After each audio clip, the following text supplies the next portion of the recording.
All right, so thing number one. Where's my marker? Here it is. And we'll use Strider here. I'll show you Darvish from a different angle too. Like, I'm going to show you different guys throughout this because the truth can be corroborated, right? I'm not just going to show you one guy because this guy displays what I want to talk about the best. I'm going to show you multiple guys throughout these sessions because the more you see different players using the same fundamental movement patterns, the more you understand that it is truth and not opinion. You know what I'm saying? All right, so here's number one. This is the number one thing we're trying to achieve. Hip load. As he lifts here, look at his back hip. Does his back hip look still, or does it look like there's a little bit of rotational stretch there in his lift? You can speak. Yeah, it's like, again, if you think about your knee lift and your back hip working in opposite directions, see how it's working in sync too? It's not two movements, it's one movement. We're going to talk a lot about maintaining backside control throughout your delivery. So he's not swinging his front knee back, he's creating a little bit of stretch from his backside, and as he moves through his backside, that directs his knee lift towards his belly button. So that's the first thing we want.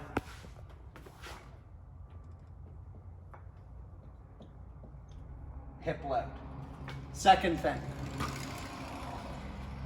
we want to maintain connection through every part of our delivery. Connection means that your head and your belly button always move in the same direction. Essentially, connection is keeping the halves of your body connected.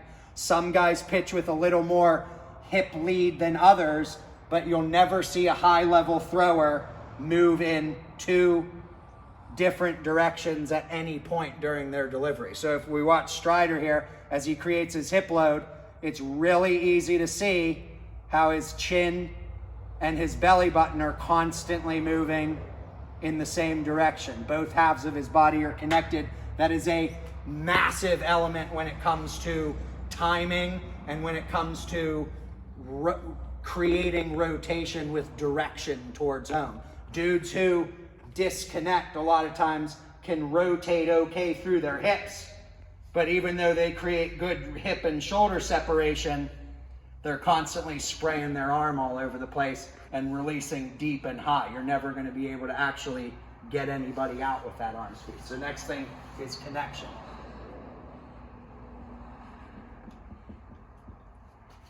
Third thing, once we've established our hip load and our connection, now we're hinging. As he strides, the reason he's staying connected, the reason he's able to simultaneously hold that rotational stretch in his back hip and drive his body down the mound with connection is because he's hinging. Everybody knows how to hinge. Stand up right now if you're sitting. Okay, you two guys just pretend like you're sitting down. Sit back down. That's a hip hinge. The way you squat, I put you in the squat rack and you did a squat, that's a hip hinge. When you hinge like that, which part of your lower body are you using? Your quads or your butt cheeks? Strongest muscle group in your body. So as you're carrying your center mass, as you're carrying your body weight down the mound, and as you're accelerating and getting ready to snap into rotation, do we want to be in weak parts of our lower half, or do we want to be in strong parts of our lower half? That's hinge. Got it? Hip hinge. Okay, you can sit down. Next thing. Arm slot. All good throwers, at the time they land, boom, at front foot strike. There's three things we see with their arm slot back there. Some guys are a little more compact back there with a long arm action. Some guys are short back there. Some guys are really long back there. We don't want to feel tense in our backside arm action. If you create a loose feel back there with good timing in your foot strike, we'll achieve this. We'll achieve one is we're right around 90 degrees with our elbow. You don't have to be perfect. If you're a little bit inside or a little bit outside, we want to be right around 90 degrees. Thing number two, if we had the camera facing his back, if we were looking at his spine and his shoulder blades from behind his body, do you think his shoulder back here in this position is rounded, or do you think he has some scap load back there, some pinch? Exactly. So we have a 90-degree slot with scap load, and this is the element that a lot of dudes miss. A lot of dudes can get their arm up, a lot of dudes can pinch their scap back, but dudes have a harder time feeling that stretch across his pec. You can literally see his uniform stretching. So he has this stretch going across his pec to his shoulder. He's got some scap load back there, and he's got a 90-degree arm slot when his front foot touches. So we have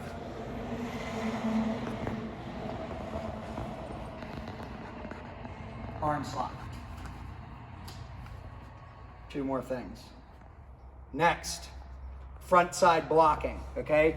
This applies to both your front hip and your front shoulder. At the beginning, which side of our body did I say we were going to move through? Which is the engine? Front side or back side? Back side.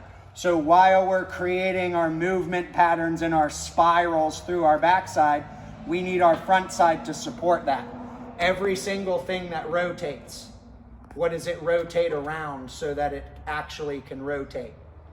An axis. There's two axes on your body. There's right here in your front hip, and there's right here in your front shoulder. When it's time for your when it's time for your backside to rotate, it needs something on the front side to stabilize that rotation. If we can get good in our front hip and our front shoulder, not only will the tornado of rotation work up our backside a lot more efficiently, we will simultaneously be able to direct it downhill, down the tunnel to extension at release. So if we watch his body here, look at his back hip, by the way. Is he waited till he lands to start rotating, or does he kick into rotation right before he lands? Yeah. So what does that mean his front hip needs to do instantaneously when his front foot touches the ground? It has to stabilize. Look, from foot strike to release, is his front hip wobbling, sliding? Is he pushing it up? Is he forcing it back? Or does it look like it's a really steady, boom, foot in the ground, hip rotation. Foot in the ground, hip rotation. You see how his front hip isn't moving in space. He's blocking from his front side so his backside can whip around it. I use the example of tetherball a lot. That game with the volleyball on the string, what does the pole do? The volleyball's attached to a string, the string is attached to a pole. You try to beat your opponent by whipping the volleyball around the pole until it can't spin anymore. What does the pole do the whole time? Sits there in the concrete and never moves. What can you get the volleyball to do around the pole? Whip. If the pole was shifting inside its little concrete hole, what would happen when you tried to whip the volleyball around it? Would it actually rotate, or would it start spraying off in different directions? That's what our front side's responsible for, the stabilization there, right? Now, if we watch his front shoulder, a lot of dudes try to do too much with their glove. You'll see different styles of glove, and I'll tell you the one that I like the best. But the bottom line is, when it's time for your back shoulder to cycle forward towards home into rotation, once that rotation gets here and your back shoulder starts coming forward, what should your front shoulder be doing? You already know the answer. I just talked to you about your front hip. It should stay passive and stable, right? It has to stabilize rotation. So if we look, his back hip's rotating into the ground, his front hip's instantly stabilizing. As soon as he pinches his scap here, right? Watch his front shoulder. I'm keeping the tip of the marker on his front shoulder once it gets set here. Look. Is it moving anywhere to release, or is his backside whipping around it and past it? Yeah. So like all this crazy stuff dudes do with their gloves when they get it way out and pull it outside their body, or when they get out and yank it in. What is this creating in my front shoulder? A constant state of movement which destabilizes the side I'm throwing with. You see what I'm saying? Stable here, boom, into the ground. Once you set your front shoulder again, it's just stabilizing. Got it? And then the last thing, if we were doing warm-ups, I would have picked it up. I know. The last thing is creating direction to release. If all of the things we just talked about are synced up, we are not going to see him spin like a top and finish tall and release deep. We're going to see his chest chase his glove, his chin and his nose get out past his front knee, and his arm spiral finish at full extension out there. You see what I'm saying? As the spiral works through his backside, as he kicks it into rotation from his leg into his hip, into his belly button, into his lats and chest, into his shoulder, and out through his elbow, wrist, and fingers. Could you see how that worked in really good sequence all the way up the chain? That's why he's able to achieve that good direction and that good extension at release. If you can drive your rotations down the tunnel, that's when you start creating wicked movement. That's when you start creating the ability to drive the ball down to the bottom third of the strike zone. Got it? All right, I won't be as long-winded this time. I just want to show you